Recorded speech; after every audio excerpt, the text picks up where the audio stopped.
étouffant même.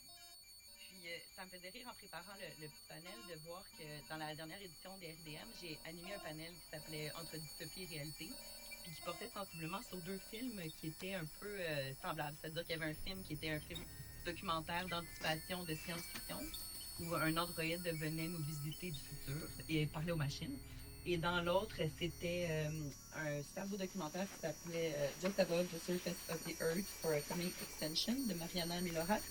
Puis elle documentait comme ça des gens qui allaient collecter des données sur des espèces en disparition. Donc des gens vraiment un peu comme le botaniste Marc qu'on vient de voir, des gens qui ont des projets un peu fous, un peu poétiques, même un peu surréalistes, presque dans l'époque dans laquelle on vit, mais qui s'acharnent à se battre pour conserver un peu le monde qui est en voie de disparition. Puis je voyais dans la synchronicité avec ce panel-là, c'est un peu comme on voit des fois aussi dans des dépôts de films, on a l'impression qu'en une année, tous les films parlent des mêmes choses. Il y a comme vraiment, j'ai l'impression, une humeur collective, puis une mémoire collective qui s'exprime aussi à travers les films, surtout à travers les documentaires qu'on fait. Puis je voyais un peu les deux faces de la même médaille, c'est-à-dire un peu celle de notre conscience du désastre annoncé. Puis d'un côté, il y a comme un cinéma qui utilise la dystopie pour nous mettre en garde sur les dérives, puis peut-être aussi qui tente de court-circuiter notre très grande facilité au déni. Puis peut-être aussi qui l'encourage, on peut en débattre ce soir. Et de l'autre côté, il y a justement un cinéma qui réinvente des nouvelles formes de sensibilité au vivant, puis un cinéma qui tente de décentrer le regard et de sortir de l'anthropocentrisme, si tant est qu'on est capable de le faire via le cinéma, avec les moyens techniques et technologiques. C'est donc qu'on pourra également débattre ce soir. Fait que je vous propose qu'on explore un peu ces deux stratégies narratives-là, puis qu'on les déconstruise ensemble pour voir à quelle crainte, mais aussi à quel espoir ils répondent.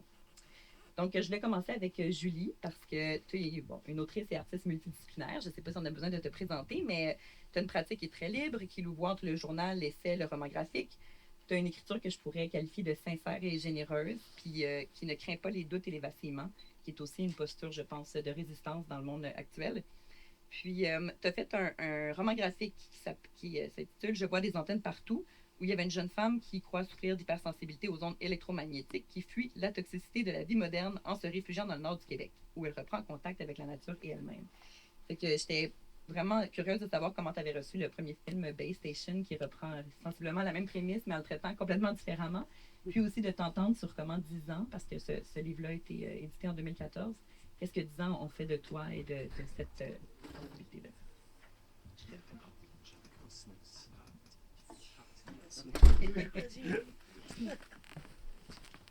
Donc, qu'est-ce que 10 ans? Mais moi, je suis pas électro. C'était sa question, non? Non, mais en fait, de voir comment tu trouves le traitement du premier film par rapport à comment toi t'avais traité, qui était très différent. Ouais, c'est ça. Mais j'ai vu le premier film, je me suis dit, oula, qu'est-ce que je vais dire là-dessus? Parce que c'est vraiment très, très différent de mon livre. Mais ouais, je sais pas comment vous l'avez reçu, cette question-là de l'électrosensibilité dans ce film-là. Moi, j'y voyais encore comme une sorte de moquerie, mais peut-être je l'ai mal lu, le film, parce que c'est pas clair, mais ils ont quand même un peu l'air fous. Puis tu sais, dans nos notes, on parlait du film Safe, où le personnage donc, de Todd Haynes et je pense que c'est plus qu'elle pense souffrir des particules dans l'air, mais c'est très similaire. Puis là aussi, c'est un très bon film que je vous conseille de voir, mais c'est aussi un film qui, pour moi, porte un jugement très négatif sur le personnage, où d'abord c'est une femme bourgeoise de la banlieue, puis comme par hasard c'est une femme, en tout cas. Il y a quelque chose d'hystérique quasiment dans le portrait qu'il fait de cette femme-là, selon moi. C'est sûr qu'on peut y mettre de la tendresse aussi, mais bon, moi, ce que je voulais faire dans mon livre, c'est d'avoir un personnage normal, que d'ailleurs j'écris au jeu pour essayer de l'incarner, puis d'être proche d'elle. Puis voilà, quoi, c'est comme de pas juger si c'est vrai ou pas, parce qu'on ne comprend pas grand-chose dans le fond. Et puis plus d'être dans l'empathie de qu'est-ce que, même si on ressent pas ça, qu'est-ce que ça symbolise. Mais ça, il y a peut-être ça dans le film aussi, c'est que, mettons que ce soit vrai ou pas, c'est débattu si c'est un vrai une vraie condition. Mais qu'est-ce que ça symbolise? C'est comme vraiment une allergie à la ville ou à la modernité ou la technologie. C'est comme, il y en a trop là, c'est trop, on n'arrive plus à s'adapter. Ça nous rend malades. Ouais. J'ai déjà parlé beaucoup. Si quelqu'un veut rebondir ou si On peut faire peut-être un petit tour. Thomas, toi, tu es critique chez Panorama, puis tu connaissais déjà le travail, je le dis sûrement pas bien, le Parc Sillon, que tu avais notamment couvert quand il présentait le film de Fifth Thoracic Vertebra Fantasia. Fait que je serais curieuse que tu nous mettes peut-être aussi en contexte pour la salle un peu l'évolution que tu as vue dans son cinéma, puis comment tu as reçu le film Bay Station que tu n'avais pas vu avant ce soir, si je ne me trompe pas. Absolument. Bon, alors, comme ça, la chose. Merci. On va y arriver. Oui, donc The Fifth Thoracic Vertebra, c'était le premier long métrage de fiction de Park Si-young, si je ne m'abuse, qui était présenté en 2022 à Fantasia. Puis c'était aussi un drôle, un étrange film avec un rythme plein de saccades, un peu comme ce qu'on a vu aujourd'hui.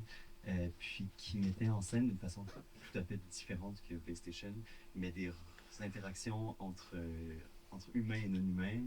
Dans The Fifth Thoracic Vertebra, c'est l'histoire d'une pourriture qui se forme sur un matelas, en réaction probablement à une rupture assez violente d'un couple dans un appartement qui le matelas est délaissé sur le bord de la rue, puis on va passer de scène en scène, de chambre en chambre, en suivant le parcours de ce matelas qui va accueillir différents corps qui vont s'allonger dessus.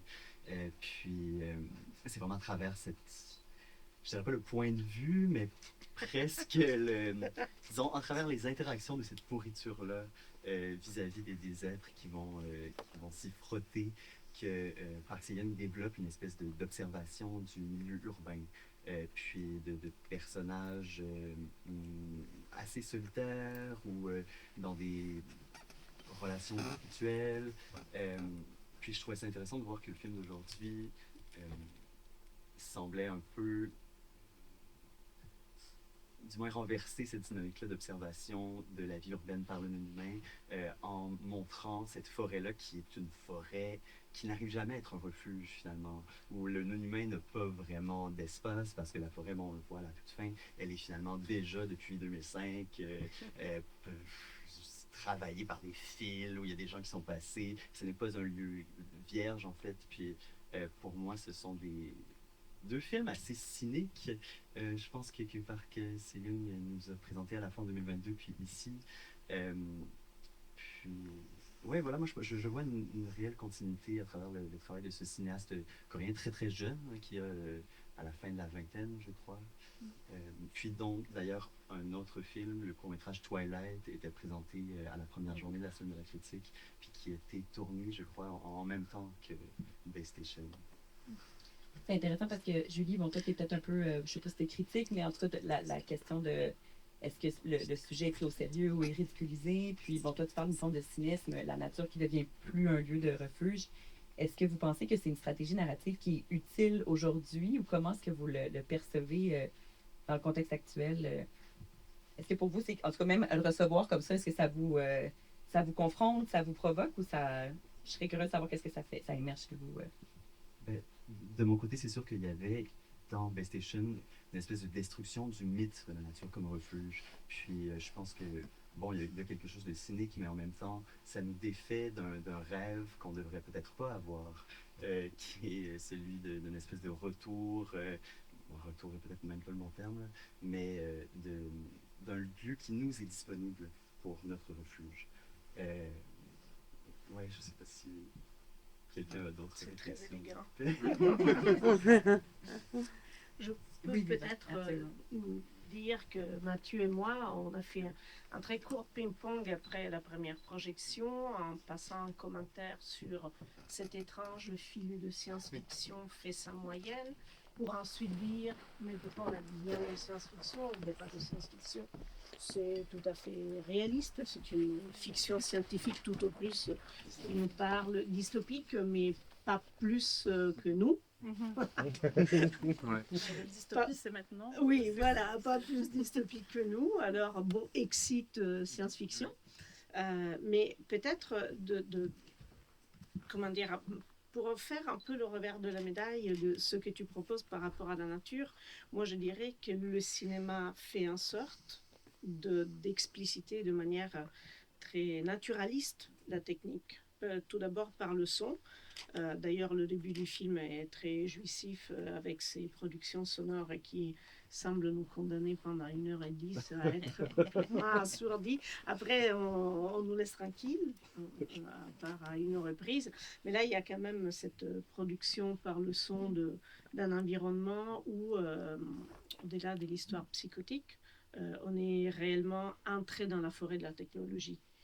Donc, pas seulement spectateur d'une histoire hystérique et dystopique, mais entré, comme on entre en forêt, on entre dans le bruit des machines. Ça, je l'ai trouvé très adulte. Ouais. Oui, ce que je dirais un peu aussi, c'est il y avait, en suivant ce que vous avez dit, Thomas et Viva, il y avait on aurait pu croire au début qu'on entre dans cette forêt luxuriante et tout, mais en même temps, ce que je trouvais intéressant, c'est que dans le dispositif, la caméra qu'on a utilisée, elle génère beaucoup de bruit numérique, elle génère beaucoup d'électricité. On la sent, l'électricité, dans le capteur de la caméra. Puis j'avais comme cette réflexion-là par rapport c'est ça, à l'électrosensibilité, puis aux ondes, qu'on avait une caméra où là, on avait un capteur qui était pas la meilleure qualité, mais qui nous montrait son électricité qui passait au travers de lui. Donc, c'est comme une réflexion un peu parallèle que j'ai eue. Oui, c'était très électrique. Moi, j'étais plus belle, là. Mais justement, peut-être qu'on peut aller comme dans l'autre extrême, qui est le film de Pierre Creton, qui est... Ben, l'autre extrême, en tout cas. C'est ce que je choisis mon camp. Moi, je suis du camp. Puis Mathieu, ben, tu as une pratique, toi, cinématographique qui, moi, je trouve, a vraiment une filiation avec le cinéma de Pierre Creton. J'ai vu plein de choses. Mais j'avais le goût de t'entendre surtout sur la question, puis je pense que Creton en a aussi parlé, mais de la déambulation puis de la promenade. Parce que tu as aussi un cinéma de promenade. Fait qu'est-ce que la marche, la promenade amène au cinéma, selon toi, et dans l'œuvre de Creton, dans la tienne? Ouais, c'est c'est une bonne question, mais je dirais que c'est la promenade qu'ils ont fait, là, il y a un moment dans le film, il dit avant qu'on voit l'herbier, je crois, vous rendez-vous compte de ce qu'on a vécu. T'sais. Puis moi, ça m'a vraiment marqué parce que c'est ça, récemment sur un tournage, j'ai vécu quelque chose d'un peu similaire avec d'autres types d'êtres vivants qui n'avaient pas des plans. Puis c'est ça, c'est que ce qu'on filme dans ces déambulations-là, c'est en fait c'est qu'une impression de ce que à travers le cinéma, on retransmet une impression. Puis on essaie dans cette déambulation-là, où j'ai l'impression que c'est ce qu'il a essayé de faire, de transmettre ce que c'est la présence, en fait, dans ce lieu. Puis je trouvais qu'il y avait vraiment une réflexion par rapport à la présence, puis le moment présent dans ce film-là. Puis après ça, ben, c'est toujours la complexité puis le paradoxe que ben là, après ça, c'est comme remonter, puis c'est une impression de ça. Fait que je pense que dans la déambulation, ben, on essaie peut-être d'aller chercher dans la durée ou dans le temps quelque chose qui est de l'ordre de la présence, puis qui nous rappelle peut-être que, ah ouais, tu sais, on devient comme un peu nostalgique, de comme, ah ouais, j'ai envie de retourner en été, puis de me promener ou profiter de l'hiver. De toute façon. Voilà. Est-ce qu'il y en a d'autres qui veulent réagir sur la marche dans le cinéma? Vous n'êtes pas obligé. Il n'y a rien à dire. Parce que je trouve que quand on marche, en tout cas, il y a quelque chose de l'ordre de la pensée qui se met en marche dans le mouvement même. Je ne sais pas si vous avez déjà marché en forêt avec quelqu'un, sans se regarder, puis il y a quelque chose qui se passe au niveau des idées, de la parole. Je trouve qu'il y a vraiment Puis je trouve que ça ressemble au mouvement du cinéma. Il y a vraiment quelque chose dans l'air qui passe, puis la parole libérée. Là. Moi, je trouve que marche et cinéma vont vraiment de pair. Mais c'est certain qu'en fait, je n'avais pas pensé du tout ça, mais j'avais pensé que le son et le sous-bois étaient les deux éléments qui liaient les deux films, les deux types de traitements sonores qui sont assez singuliers dans les deux films et cette présence du sous-bois. Mais là, du coup, la marche pour de vrai, hein, parce que dans le premier film, dans Bay Station, on est dans une sorte de Blair Witch Project quelques années plus tard. pas mal d'années plus tard. Et la marche psychotique, mais quand même la marche a une place très importante versus cette marche paisible du groupe de compagnons herbicoles. Je serais vraiment intéressée à vous entendre, notamment Viva, parce que je pense que tu as beaucoup de livres aussi qui Moi, j'apporte des interrogent livres. ça. Là, je vais vous les faire circuler. Oui. Mais il y a vraiment un changement, j'ai l'impression, dans la pensée, puis un changement paradigmatique sur la manière de concevoir le vivant, puis sortir un peu de la dualité nature-culture, de concevoir le vivant comme faisant partie d'un tout, nous-mêmes comme une partie du vivant. Puis dans les formes de cinéma qu'on voit de plus en plus, surtout en documentaire, j'ai l'impression, il y a beaucoup ça, c'est de filmer la nature, filmer les animaux, tenter de décentrer un peu le regard. Fait que puis il y a, je pense, un de tes livres, Viva, qui parlait d'apprendre à voir. Puis comment est-ce qu'on change notre regard, puis est-ce qu'on... puis là, on le voit vraiment dans le film de Pierre Creton, à quel point des herbes folles qui ont l'air d'absolument rien peuvent receler comme un univers de connaissances et de complexité et des milliers d'années. Tu sais, c'est bouleversant là, de voir des films comme ça qui vraiment, je trouve, font évoluer notre regard. Fait que, Vivant, je voudrais t'entendre ainsi que tes lectures. Oui, en fait, oui à tout ce que tu as dit. Alors, peut-être je peux peut-être un peu vous dire ce que j'ai amené. Je vous l'ai fait circuler, après je l'ai dit. Tout à fait renouveau de croisement entre sciences humaines et, disons, la question de l'écologie d'un point de vue critique qui devient tout à fait inclusive de nous à l'intérieur d'un discours qui, depuis l'époque des Lumières, a été plutôt réservé à l'étude que nous faisons du reste. Donc là, on n'est tout de même pas encore sorti inévitablement de l'anthropocentrisme, puisque maintenant le grand effort, c'est de nous inclure, nous, dans ce qui nous entoure. Ce n'est pas vraiment de considérer ce qui nous entoure aussi important que nous. Donc on est quand même encore nous, mais bon, c'est inévitable puisque nous parlons et nous écrivons et nous avons des gens qui lisent ou à peu près, souvent.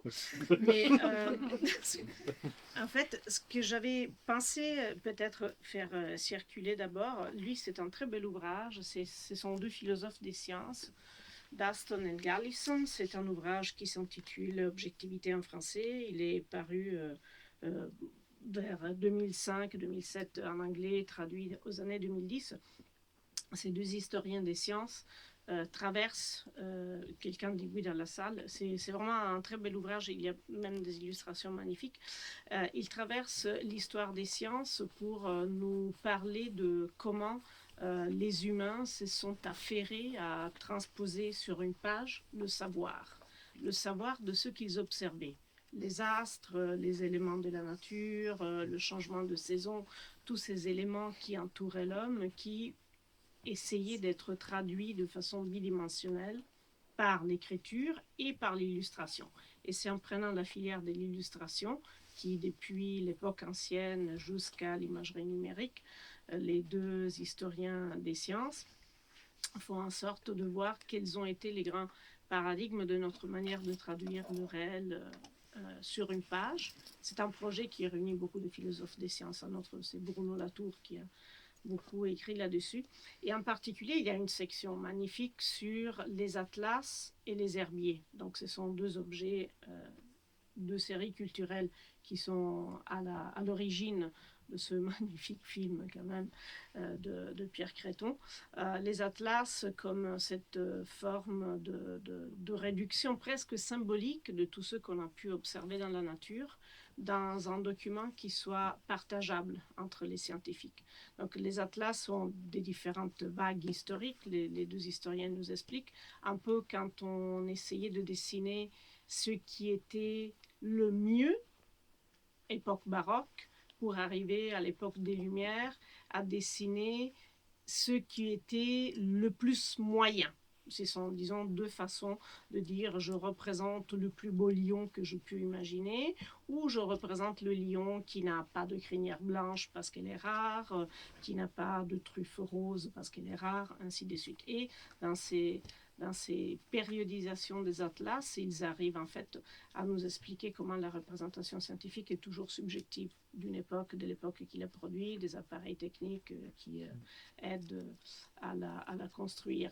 Et dans la filière des atlas, les herbiers, qui sont une sorte d'atlas, les atlas ce sont surtout ce qui est connaissable, les herbiers en sont une partie. Et sur les herbiers, ce qui est très fascinant, c'est que les herbiers, ils sont fixes, évidemment. On voit le botaniste étudier sur des herbiers pour reconnaître ces spécimens, alors que le pari que le film fait est un pari complètement écervelé, parce que de transformer un herbier en image en mouvement, si d'une part, lui donne la beauté, la poésie du mouvement, d'autre part, il lui enlève toute possibilité d'être utilisé scientifiquement. Je veux dire, à part que tu es devant ton ordinateur, tu fais pause chaque instant et tu prends des notes, sinon cet herbier-là, il ne sert à rien. Il ne sert à rien, alors que les herbiers, ils servent à faire fonctionner la science botanique. Mais il sert à nous donner de l'amour envers ce qui nous entoure. Donc, en fait, on lui enlève toute son gentilité scientifique, mais on lui permet de nous faire regarder à nous avec une attention renouvelée tout ce qui nous entoure. Donc, j'aimais bien quand même, par l'idée de vous amener ce magnifique livre Objectivité, de vous dire que dans l'histoire des sciences, les herbiers ont été un peu de façon exemplaire, l'une des façons dans lesquelles les humains se sont attaqués à se faire une idée. Donc, je ne me suis pas du tout rendue à l'ensemble du vivant, là. Juste un truc sur les atlas et les herbiers, c'est assez. Je passe le micro. Puis ça, c'était un ouvrage sur l'objectivité, c'est ça? Oui, sur l'objectivité scientifique qui n'existe pas. C'est ça, c'est quoi leur conclusion aujourd'hui, leur conclusion 2024? Je sais pas. Oui, c'est ça, elle est située aussi. Elle est historique. L'objectivité, elle est toujours historique, donc elle n'est pas objective. Elle est toujours, disons, soumise à l'ensemble des valeurs de l'époque. Donc, lorsque je disais la place de l'époque baroque dessine ce qui est le mieux, c'est aussi à considérer que l'époque baroque est une époque en Occident fortement rattachée à la représentation de la toute-puissance de la religion, et donc on représente le plus beau parce qu'il est le plus proche de Dieu. Puis peut-être si on continue sur la question des herbiers, puis de la classification ou même du fait de nommer. Dans tout le film, dans le apprendre à regarder, je pense qu'il y a aussi apprendre à connaître. Connaître, c'est déjà commencer un peu à aimer. Mais je me demandais, parce qu'il y a comme une tension aussi dans le fait de nommer. C'est comme une façon aussi de posséder. Fait que je serais curieuse de savoir, c'est comment je sais pas, vous réfléchissez cette tension dans, on essaye politiquement de nommer pour aimer, pour prendre soin, puis en même temps, nommer, c'est encore une fois amener l'anthropocentrisme exactement là où on voudrait pas qu'il soit. La salle peut participer. Moi, j'ai une expérience très, très amatrice de la botanique ou de l'ornithologie, tout ça. Parce que je trouve le film est formidable et heureusement qu'il y a des gens comme la personne qu'on filme, mais c'est aussi très... c'est pas nous, tu sais, on est, oh là là, mon Dieu, tout ce qu'il sait. Mais moi, ça m'empêche pas, en fait, dans mon dernier livre, ou même sans démarche créative, de me balader, puis de regarder ces plantes-là, puis de commencer à les reconnaître, puis pas savoir leur nom. Puis c'est pas grave, mais c'est mon propre herbier à moi, celle-là, je l'ai vu. Puis petit à petit, il y en a qu'on commence à apprendre, là. Puis on va en savoir 10, puis éventuellement, on va savoir 20, puis en tout cas... C'est comme la même démarche d'amour et d'attention, mais version très amateur. Je pense que ça fonctionne aussi pour se soigner.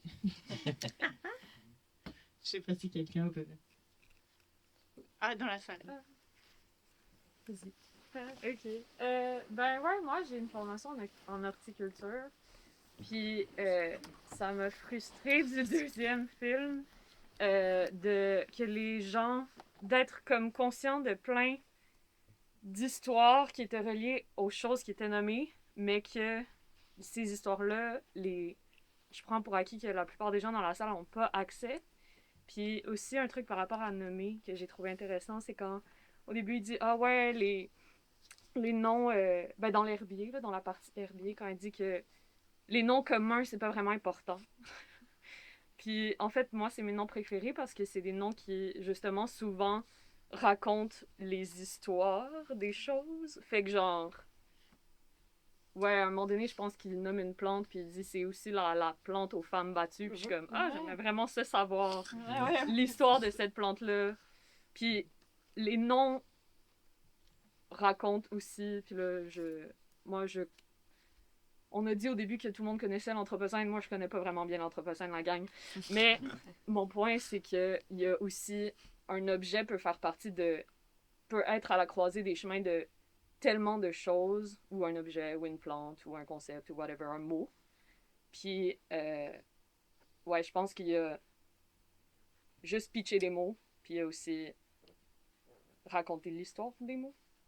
Comme rendre le mot accessible à. C'est ça.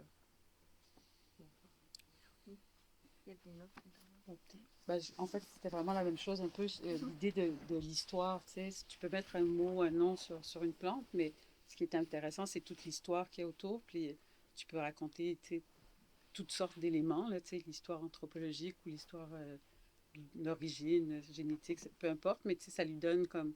Puis quand tu as toutes ces petites histoires, quand tu fais une promenade, tu peux vraiment te raconter tout un livre, puis dès que tu rentres dans une forêt, tu as vraiment comme une notion de toutes ces histoires qui viennent te... Ben, moi, je l'ai vraiment vu comme ça, tu sais, c'est ça. Puis lui, en mettant des mots dessus, ben, j'imagine que tu arrives encore un peu plus loin, tu sais, dans les origines, puis tu arrives à comme, tu sais, avoir une vision historique, en fait. Tu sais, mettre des mots latins, là, c'est aussi voir les familles, voir comme, tu sais, donc... Ouais, tout à fait. Qu'est-ce que je voulais dire par rapport à ça? Oui, par rapport à la question d'Anthropocène, mais je pense que ça fait aussi écho à quelque chose dont je veux parler, que je trouvais vraiment intéressant que tu avais nommé, Julie, c'est la question de l'attention. Parce qu'un film comme celui de Pierre Creton, puis là, c'est comme un... Parce que je dis, tout le monde sait qu'on est dans l'ère de l'Anthropocène, mais c'est un peu l'enjeu que je veux amener avec ces films-là, puis avec même la question de l'attention, c'est que, hélas, souvent, dans des salles comme ici, on est tous d'accord sur le fait qu'il faut faire des actions, que les changements climatiques existent, tout ça.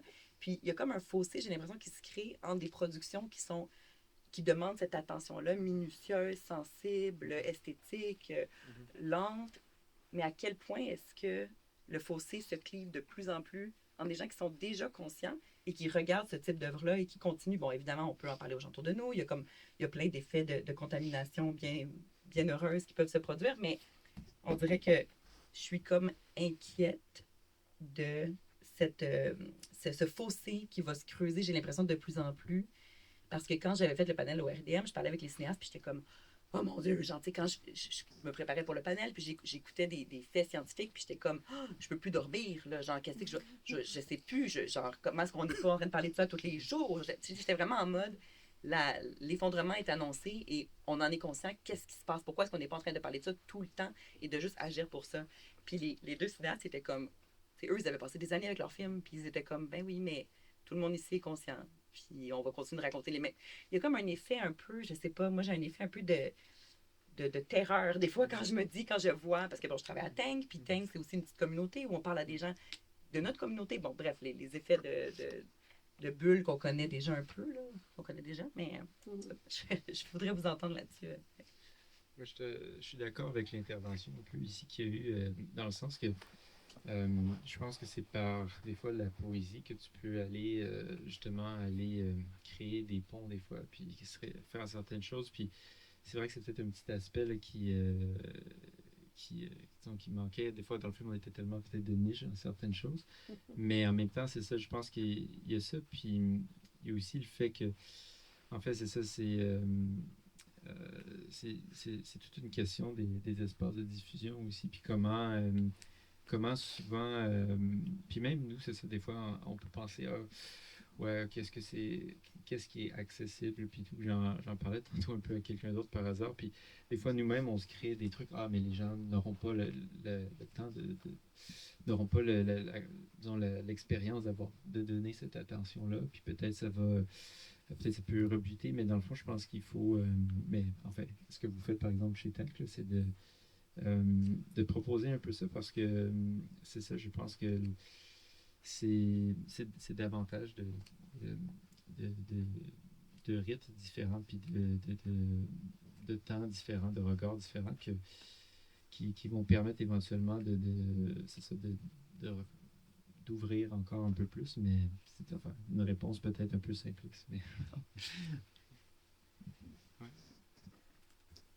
Tu voulais? C'est parce que je vais avoir un truc décourageant auquel je pense. Mais, moi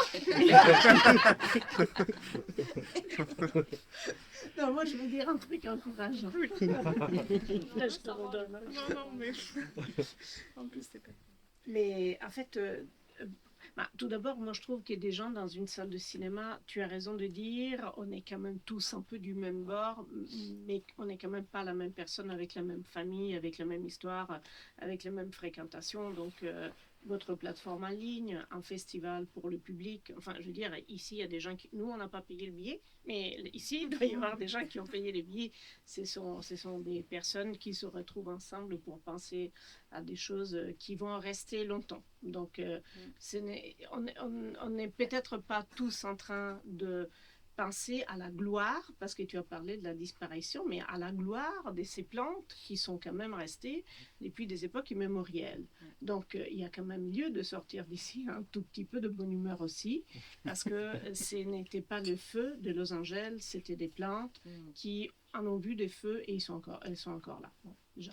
Et aussi, un antidote, non pas un antidote, mais quand même quelque chose de positif, peut-être peut se loger dans ce travail incroyable. Là, il me vient juste un exemple, donc essayons d'en trouver d'autres, de scientifiques vulgarisateurs, optimistes et enjoués. Bon, je pense à Hubert Reeves en particulier.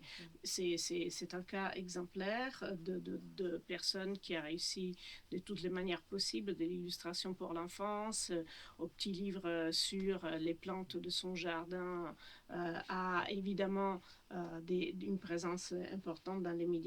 Bon, je pense aussi au long métrage que réalise Yolande Cadran-Rossignol avec lui. Ce sont des rassemblements de voix scientifiques positives avec des actions concrètes, parfois fantasques, parfois marginales, mais non seulement possibles, mais actuelles. Donc peut-être que parfois de fréquenter de la science encourageante ou de la poésie qui nous rappelle que la plante reste, nous fait du bien. Donc ça pourrait être contre l'asile des crimes. Mais en fait, je pense que c'est un peu la même chose que je me disais. On n'est pas... Oui, on est une bulle et en même temps, moi, il y a 10 ans, je ne savais pas bien que nature-culture, il fallait plus les séparer. Tu vois, enfin, on apprend tous. Je suis sûre qu'on a tous appris quelque chose quand même. Et sur l'accessibilité des œuvres, en fait, ça a vraiment ses limites parce que ce que j'observe, c'est, par exemple, là, je parle plus de l'état climatique du monde, mais c'est l'exemple que j'ai tout le temps en tête. Il y a un superbe roman de Caroline Dawson, qui est une autrice qui est décédée, qui s'appelle Là où je me terre, c'est très accessible. Hein. Si on lit, on aime ça. Eh ben, François Legault l'a partagé sur ses réseaux sociaux, ce livre est génial et tout, ça n'a absolument rien changé à sa politique migratoire. Moi, mon livre qui parle de féminisme, d'identité queer, de la relation au corps, ma famille l'a lu, ma famille a aimé, mon père a aimé, ma soeur a aimé, ils votent tous à droite. Ça ne change rien. Je suis désolée, mais la bulle ou la pas bulle, oui, il y a des œuvres qui vont changer, mais du coup, il ne faut pas toujours essayer, en tant qu'artiste, je pense, à s'évertuer à faire quelque chose de très, très accessible, parce que la stratégie n'est pas forcément celle-là. Je pense qu'il faut juste parler sincèrement avec sa voix et ceux auxquels on croit. Voilà. Ouais, je pense que je m'interrogeais aussi sur la question de l'impact des technologies aussi sur notre capacité attentionnelle. Il y a ça aussi. Je veux dire, moi, c'est des œuvres que j'aime, puis je trouve ça difficile de rester, de pas bouger, puis de pas être stimulé, puis de pas tricoter, puis de pas faire quelque chose. Je veux dire, on est tellement surstimulé, puis on a tellement comme, je veux dire, malgré toute notre bonne volonté.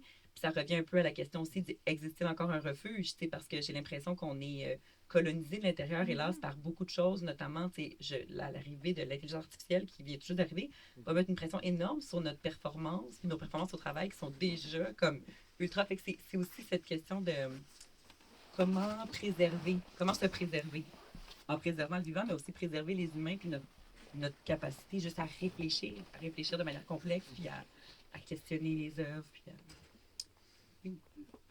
Je rebondirais sur ce que tu dis juste en revenant sur le premier film. Mon sentiment, c'est que les deux films nous parlent de comment habiter un lieu. Et puis que le premier film nous dit qu'il n'y a plus de lieu habitable.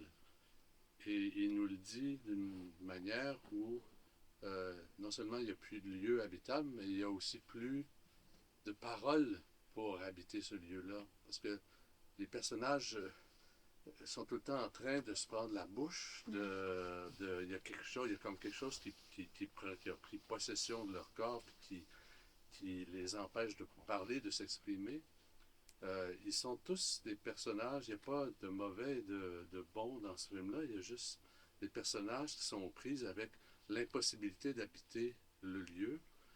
Puis pour moi, le vrai contraste entre les deux films, il est là, c'est-à-dire que il y a quelqu'un qui, on pourrait dire, il y a plein de par rapport au premier film, c'est-à-dire si vous allez voir les gens de Los Angeles, je pense qu'ils vont être très sensibles au premier film parce qu'ils sont exactement dans cette situation-là de l'impossibilité d'un lieu. Et à l'opposé, le film de Pierre Creton nous parle d'un lieu immémorial. Il va peut-être disparaître, il le dit de manière assez subtile, mais en fait, pour moi, il y a cette question-là qui est vraiment au croisement de là où on est aujourd'hui. On est encore capable d'être témoin d'espaces de vie immémoriaux.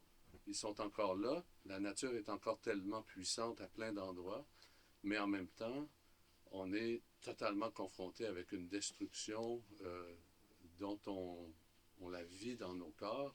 Et cette destruction-là qui nous affecte dans nos corps va tuer le langage. C'est-à-dire que le langage n'a plus juste de pouvoir, a juste même plus le pouvoir, la capacité d'énoncer quelque chose par rapport à la destruction. Bref, voilà, c'est un peu le sentiment que les deux films me font un à côté de l'autre.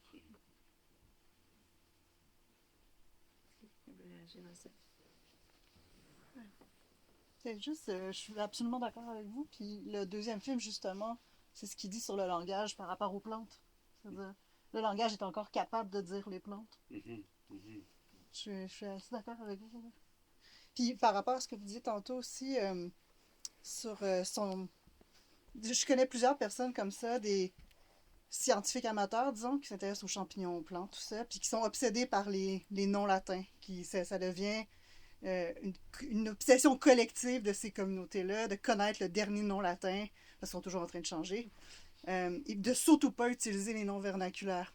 Puis habituellement, il y en a que ça intéresse, d'autres moins, mais dans ce film-là, je comprends pourquoi ça l'intéresse pas, parce que ça serait ramener les plantes à l'humain, justement. Ça serait de recentrer l'humain constamment, et donc de dire, ces plantes-là existent parce qu'elles existent dans l'histoire humaine, parce qu'ils ont quelque chose à dire sur l'histoire humaine, mais c'est pas ce qu'il veut faire. Il n'y a presque pas d'humain dans ce film-là, en fait. Le seul humain qu'il y a, c'est le regard, puis le langage scientifique, évidemment, mais qui apparaît de manière plus poétique, presque scientifique, justement parce que c'est pas un herbier qui peut vraiment servir. C'est un latin presque poétique, poético-scientifique, disons. C'est magnifique ce que vous dites. Oui. Je sais pas, moi j'avais l'impression qu'il donnait un début d'explication au fait qu'il se méfiait des noms vernaculaires, mais je pense que c'est plus pour éviter les confusions, des trucs comme ça. Souvent les noms vernaculaires. Oui, c'est comme ça que je dis. Enfin, en tout cas, je crois que c'est. Oui, je pensais plutôt au cinéaste, en fait. Okay. De pas mettre. Mais je suis d'accord que les scientifiques amateurs, ils évitent les noms vernaculaires, justement pour pas. Parce qu'il va avoir le même nom alors que la plante a changé de groupe, par exemple. Il va avoir, les noms vernaculaires vont encore indiquer qu'il faisait partie de tel groupe il y a longtemps, ou des choses comme ça. Ouais. Mais également, je pense que dans le film de Pierre Creton, il y a aussi une présence très, très grande de l'amitié, qui est aussi quelque chose de très, très fort, puis qui est peut-être, en fait, la seule chose qui nous reste, le lien. C'est vraiment une forme de résistance qui est peut-être la forme de résistance. Je sens entre les deux films là aussi. En fait, la sœur et son frère et les liens d'amitié avec les gens. Dans le deuxième film, là, il y a ça qui est assez. En fait, avec ce que tu dis, là, qui me revient. Voulez-vous parler de Donna Haraway avec le kinship? Ben, Je trouve que ça fait penser à ça. Non, moi j'ai beaucoup parlé, vas-y. Ben, oui, peut-être que je... Ok, je vais commencer par Donna Haraway parce qu'on avait parlé C'est un une petit menace. peu... oui. Puis, on avait mentionné dans nos notes, c'est Julie, en fait, c'est toi qui l'avais mentionné. Vivre avec le trouble de Donna Haraway, qui est aussi une philosophe des sciences ou à la croisée entre les études féministes et la philosophie des sciences. Puis qui, dans un de ses récents livres, avait une espèce de maxime qui était « make kin, not babies », puis qui se base sur une forme de relationnalité ou de filiation interespèce qui ne soit pas basée sur une forme d'hérédité ou de généalogie à venir, de désir, peut-être désir de se voir survivre, puis de créer d'autres formes de liens. Puis ça, je le vois vraiment... Effectivement, dans les deux films, il y a comme une espèce de...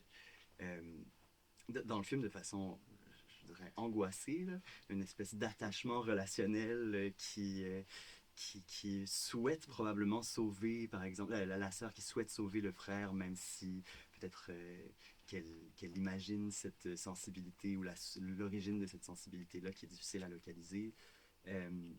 Mais pour revenir à la question d'attention peut-être, pour moi, le film de Pierre Creton, puis la façon dont il traite, il nous éduque dans la création de regards attentifs, je trouve que c'est, pour moi, plein d'espoir. Il y a quelque chose peut-être de la façon dont ce regard attentif-là qui est développé dans la première partie en observant des corps regardés, puis dans la seconde partie en nous mettant dans cette position-là de réception, de commentaires, puis en peut-être nous laissant davantage regarder notre propre regard, regarder s'ennuyer, à notre corps qui est tanné, qui en twitch dans notre siège après avoir vu 2 autres films avant. Puis la difficulté de l'attention ne me semble pas amoindrir son importance ou le fait qu'il y a une responsabilité éthique dans le genre d'attention que le film de Pierre Creton nous montre. Oui. Mais je suis vraiment d'accord. Puis je pense que c'est parce que je vois émerger beaucoup de ces œuvres-là qui, justement, sont dans presque un autre rapport à l'espace-temps. Puis c'est une expérience, une vraie expérience immersive, corporelle, qui je trouve fantastique. Mais je me dis, combien de gens vont avoir accès à ces expériences-là transformatrices? C'est plutôt sur la... C'est ça qui me fait, qui me fait peur, en fait. Il sortait en salle aujourd'hui en France, le film. Oui. Ah ouais. Non, tous ceux qui vont aller le voir. Mes miens sont bons sur TikTok, c'est pas ça. Est-ce que quelqu'un veut ajouter? Je pousse un autre livre. Ah oui. Tiens, lisez un autre livre. J'ai quand même apporté plein de livres pour vous. Donc, c'est presque un roman, mais ce sont des notes romancées de 2 botanistes du Muséum d'histoire naturelle, Marc Janson et Charlotte Fauve. S'intitule Le botaniste. Le pivot narratif autour du livre, c'est le plus grand herbier qui est conservé dans les archives du muséum, mais ce sont les histoires vernaculaires des 2 botanistes étudiants qui voyagent de par le monde et essayent d'étudier dans des différents terrains, dans des différents centres. Alors, c'est un livre qui, en fait, à la différence du film, ne passe pas du tout par la nomenclature scientifique, mais plutôt par les aventures émotionnelles de ceux qui consacrent leur vie à l'étude de certains éléments qui les entourent. Alors, je pense que vous aimeriez le connaître et je vous le passe aussi, botaniste. Ça prend ça comme une bibliographie qu'on peut rajouter après sur le site, Mathieu, sur les livres. Écoutez, moi, j'ai incarné l'idée de Umberto Eco des bibliothèques devant lesquelles il faut se mettre pour avoir le médicament qu'il faut pour le moment opportun. Et donc, j'ai sorti des livres pour ça. J'ai dit, ben là, Elisabeth, je vous en pousse une autre. C'est un collectif sur le cinéma qui s'intitule Puissance du végétal et cinéma animiste. C'est un collectif dirigé par 3 personnes qui travaillent depuis Paris. C'est Teresa Castro, Marie Rebecchi et Péric Pitrou, qui est plus un anthropologue.